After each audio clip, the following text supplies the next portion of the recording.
Assalamualaikum warahmatullahi wabarakatuh. Bertemu kembali dengan saya, Ibi Permana, pada mata kuliah Teori Bahasa Otomata, pertemuan kedua.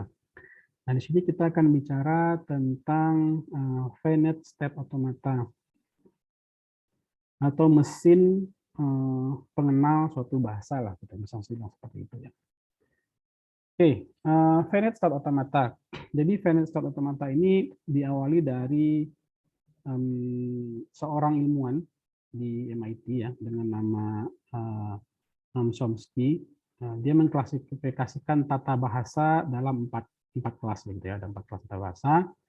Nah, tata bahasa tipe ketiga itu dia kenal dengan nama atau didefinisikan oleh Chomsky sebagai tata bahasa reguler ya, atau regular grammar di sini.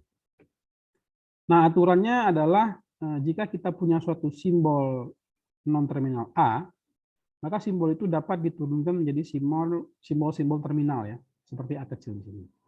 Atau bisa juga jika kita punya suatu simbol non-terminal A, maka kita bisa menurunkan menjadi simbol-simbol non-terminal, simbol-simbol terminal A kecil, dan diakhiri oleh sebuah simbol non-terminal lain ya, B besar di sini contohnya. Ini bisa seperti ini. Atau bisa juga kita mempunyai suatu simbol non-terminal A besar, bisa diturunkan menjadi simbol non-terminal B di sini, tapi dia posisinya paling kiri.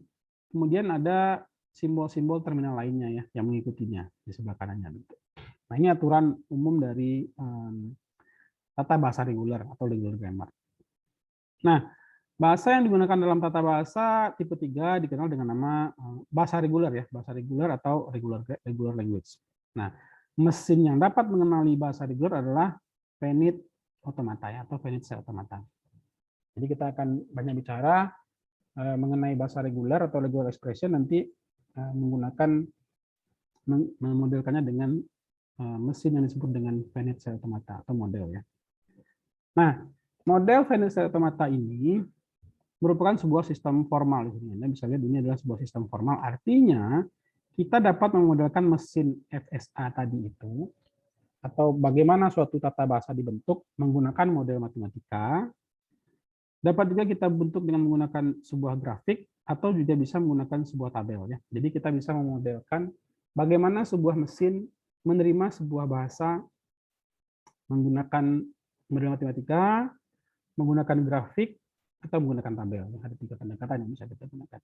Nah, FSA di sini atau finite automata hanya menyimpan jumlah informasi yang finite ya, yang dapat dihitung saja begitu. Nah, informasi yang direpresentasikan dalam bentuk state. Jadi informasinya nanti direpresentasikan dalam bentuk state ya. Jadi kita akan lihat nanti seperti apa itu state. Jadi Anda ingat ada state nanti. Kemudian state-state tersebut dapat berubah seiring dengan respon. Ya, jadi jika mendapatkan respon dia terhadap inputnya. Jadi ada sebuah input datang, maka dia akan memberikan respon atau memberikan reaksi gitu ya. Nah, inputnya dapat berupa karakter ya, jika yang dimodelkan adalah mesin pembaca teks gitu. Jadi misalkan kita punya sebuah status atau sebuah state ya, state-nya adalah mungkin tadi awalnya adalah kita ingat kemarin switch ya sebelumnya. Jadi kalau dia diberi input push, maka dia akan yang tadinya off menjadi on. Kemudian jika kita punya input lagi, push lagi, yang tadinya on jadi off ya. Jadi misalkan kita punya sebuah switch, ini ada off ya, ini saya kasih F saja nih. F ya, misalkan ini sebuah state lagi diberi nama N nih misalkan ya. Jadi ini on. Nah, pertama kita masuk switch-nya mati dulu gitu ya. Mati. Kemudian ada input. Inputnya adalah push misalkan nih. Nah, kalau dia di push, saya kasih P aja labelnya di sini, maka dia akan nyala nih si lampunya, on dia ya, on. Nah, kita push lagi buttonnya, maka dia akan mati ya, off lagi dia. Nah, jadi si state off ya dan on itu bereaksi terhadap input push gitu ya, itu maksudnya. Oke, aturan yang mendefinisikan state baru berdasarkan input tertentu dikenal dengan nama transisi atau transisi ya. Jadi perubahan dari F menjadi N. Jadi kita bisa lihat nanti sebuah fungsi yang menerima dari yang awalnya F begitu, statusnya F atau mati ya atau off, mendapatkan input push dia, ya, mendapatkan input, maka dia akan menjadi sebuah status baru yang kita sebut tadi adalah N, begitu ya. Nah, di sini. Jadi inilah bentuk, salah satu bentuk dari fungsi transisi. Nanti kita lebih detailnya di slide berikutnya. Oke. Nah, ini penjelasannya ya. Untuk model ini misalkan nih, ini S2 ya.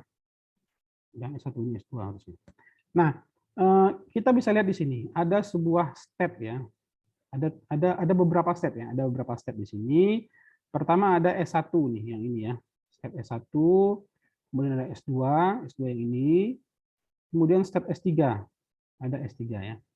Nah, transisi dilambangkan dengan sebuah panah ya. Panah dengan ada simbol yang inputannya, simbol yang menjadi input dari transisi itu. Nah, kita lihat di sini kalau S1 ketemu dengan 0 gitu ya, S1 ketemu dengan 0, maka panahnya balik lagi ke dia. Berarti dia tetap di stepnya dia gitu ya.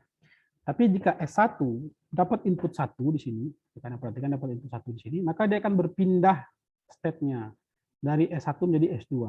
Nah, itulah disebut dengan fungsi transisi, ada perubahan di situ ya. Nah, start state nih. Start state ini dilambangkan dengan panah yang tidak ada ini ya, tidak panah saja gitu ya. Jadi di belakangnya nggak ada nih. Ini nggak ada di sini sama sekali ya. Jadi panah ini masuk menunjukkan bahwa S1 adalah starting step-nya. Nah, accepted step.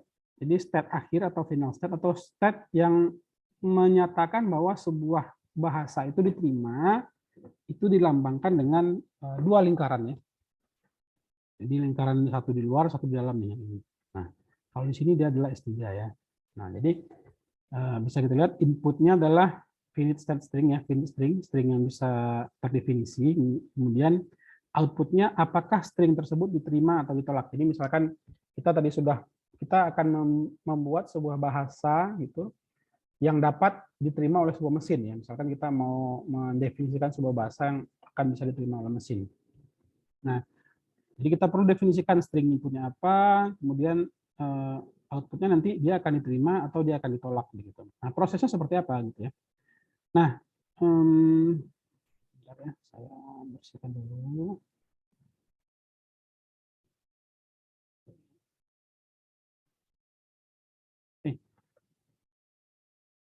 Nah, prosesnya seperti apa? Kita mulai dari step awal. Jadi kita selalu memulainya dari step awal nih, dari yang sini ya.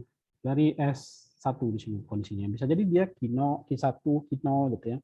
Tapi di sini kita membuatnya S1. Nah, kemudian baca simbol input.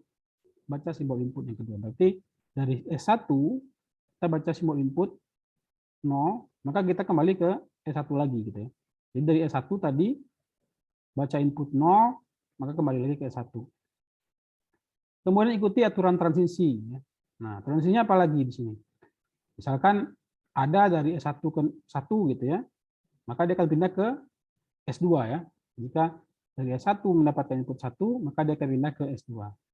Maka jika dari S2 mendapatkan lagi input 1, maka dia akan pindah ke S3 yang berarti dia adalah final step ya. Sampai nanti string yang menjadi inputan itu diterima atau ditolak. Jadi kalau dia sampai di S3 maka dia diterima, kalau tidak sampai berarti dia ditolak. Nah, kita lihat contohnya. Oke.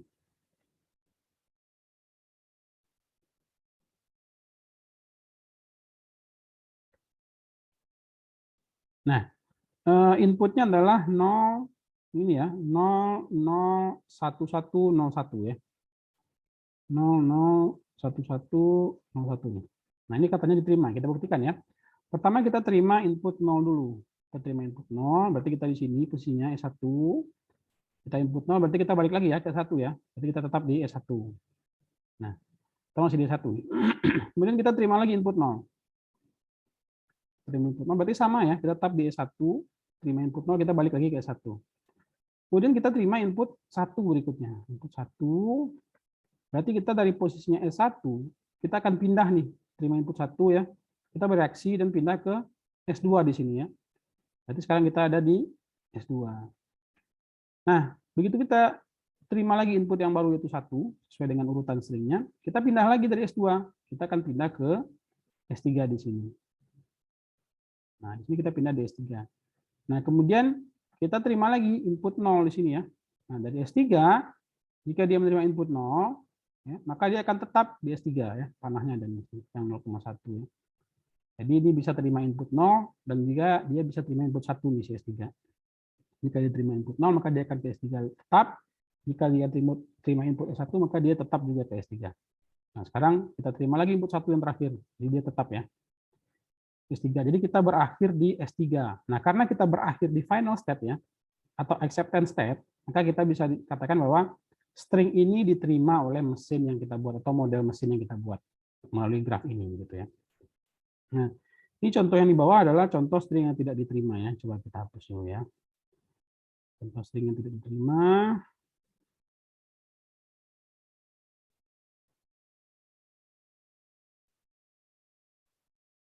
Oke. Pertama kita coba lihat stringnya ya. Nah, pertama kita punya input 0 yang pertama. Input 0. Nah, input 0 kita dari posisinya S1, dari step awal, terima input 0 kita tetap di S1. Tetap di S1. Kemudian kita terima lagi input 0 lagi. Ya. Kita tetap lagi di S1 ya. Terima input 0 tetap di S1. Sekarang kita terima input 1. Terima input 1, kita pindah dari S1 kita pindah ke S2 ya. Karena kita terima input 1 gitu ya. Nah, begitu berikutnya kita terima input lagi input 0.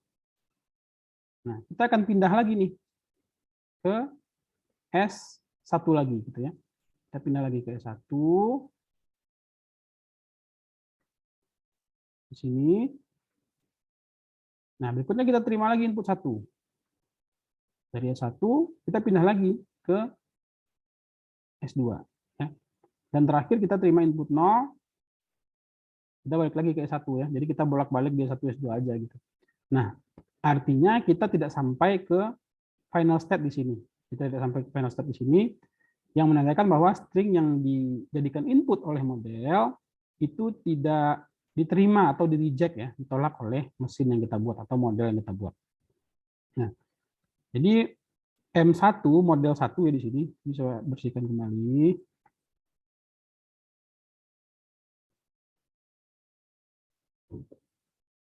Oke. Nah, M1 di sini ini mesin ini model M1 semua ya. Model M1 akan menerima string apabila suatu bahasa A ya, suatu string atau suatu inputan ya, atau string inputannya lah atau bahasanya nanti kita lihat mengandung sebuah kata yang memiliki substring satu-satu. Jadi kalau Anda lihat di sini dia punya satu-satu ya. Jadi selama ada satu-satu berurutan maka dia akan sampai ke final step. Nah, jadi gitu ya, selama dia punya inilah salah satu bentuk bahasa yang diterima oleh model ini. Nah, itu yang dapat kita simpulkan. Maka dapat dikatakan bahwa A adalah bahasa dari model M1. Jadi ini adalah salah satu bentuk bahasanya nih. Dari dibandingkan nanti mungkin ada bahasa-bahasa yang lain gitu. Atau bisa juga dibilang M1 mengenali A ya. A itu adalah bahasa atau A itu adalah L dari M1. L itu adalah notasi untuk language ya. Nah, oke, jadi begitu ya teman-teman semua ya. Oke, kita lihat lagi definisi secara formalnya. Jadi finite automata M terdiri dari 5 tuple nih. Jadi ada yang pertama adalah key ya, atau ada 5 ya. Key yang pertama himpunan state namanya kita sebut. Kemudian yang keduanya adalah sigma atau himpunan simbol subset atau alfabet.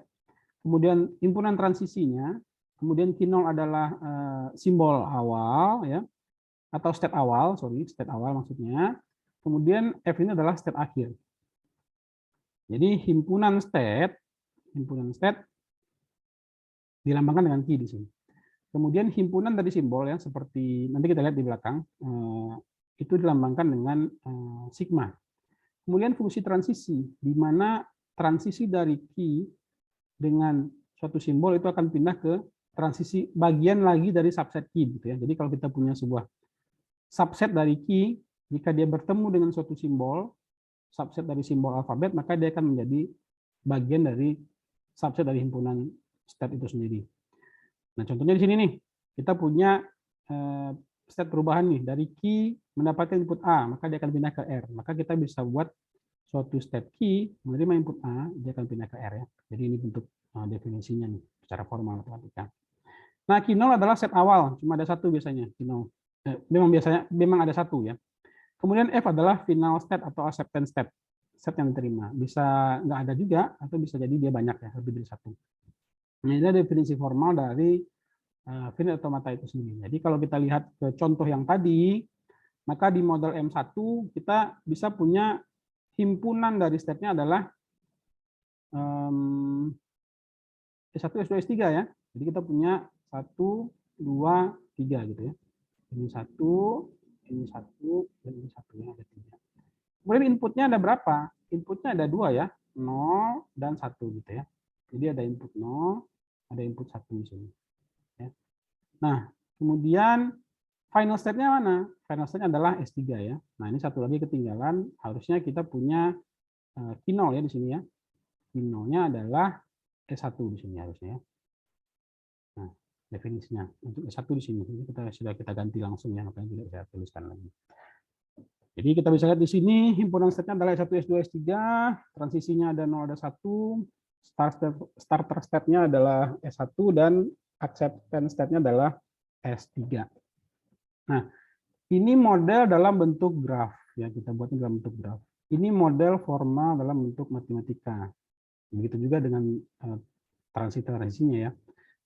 Nah, transisinya bisa kita buat dalam bentuk tabel juga nih. Seperti ini ya. Fungsi transisinya. Nah, cara membacanya seperti apa begitu ya.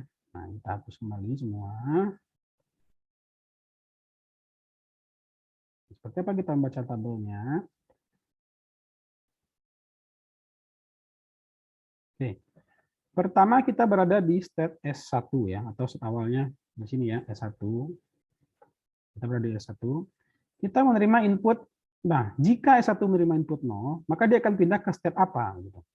Nah, jadi dia menerima input 0 ya, maka dia akan pindah tetap di S1 ya, dia akan tetap di S1 gitu. Nah, bagaimana jika S1 menerima input 1?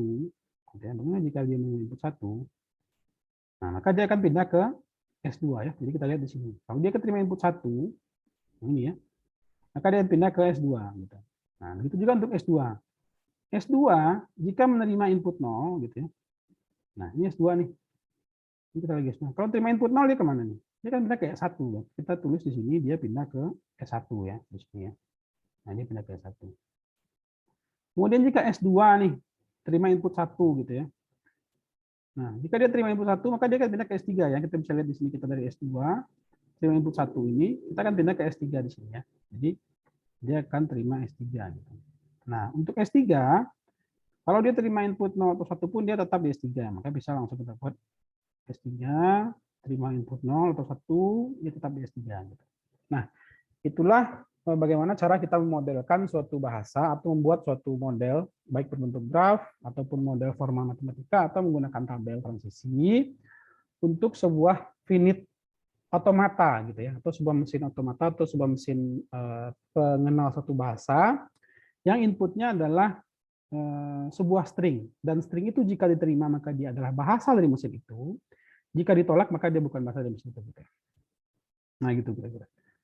Oke, nah materi ini saya ambil dari kuliahnya Michael Sipser ya, dari MIT, jadi linknya bisa diambil di sini secara detail.